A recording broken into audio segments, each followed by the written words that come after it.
असता मी माझ्या गाडीमध्ये पूर्ण फुल टाकी करायला सांगितली, पण पेट्रोलचा काटा चालू केल्यानंतर 165 रुपयाचं पेट्रोल जेव्हा झालं तेव्हा मी काटा थांबवला आणि त्यानंतर मी सांगितलं की मला गाडीमधलं पेट्रोल चेक करायचं आहे की माझ्या गाडीमध्ये पहिलं अर्धा लिटर पेट्रोल होतं आणि त्यानंतर तुमचं 165चं जवळजवळ 3 लिटर पेट्रोल पाहिजे.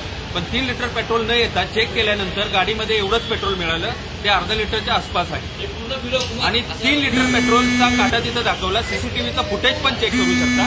तिथल्या कर्मचाऱ्यांना जेव्हा मी विचारलं की तुम्हाला चेक करायचं आहे तर मला त्यांनी सांगितलं की तुम्ही इश्यू वाढवू नका, तुमच्या गाडीमध्ये पाहिजे तर आपण पुढच्या ह्याच्यावर मशीनवरती जावा, पूर्ण फुकटमध्ये पेट्रोल टाकून देतो, पण तुम्ही इथं इश्यू करू नका.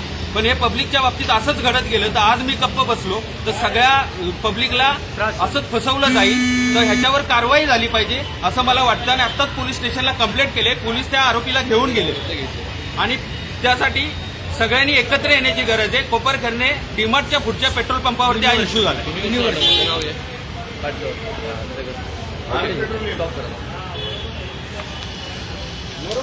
बरोबर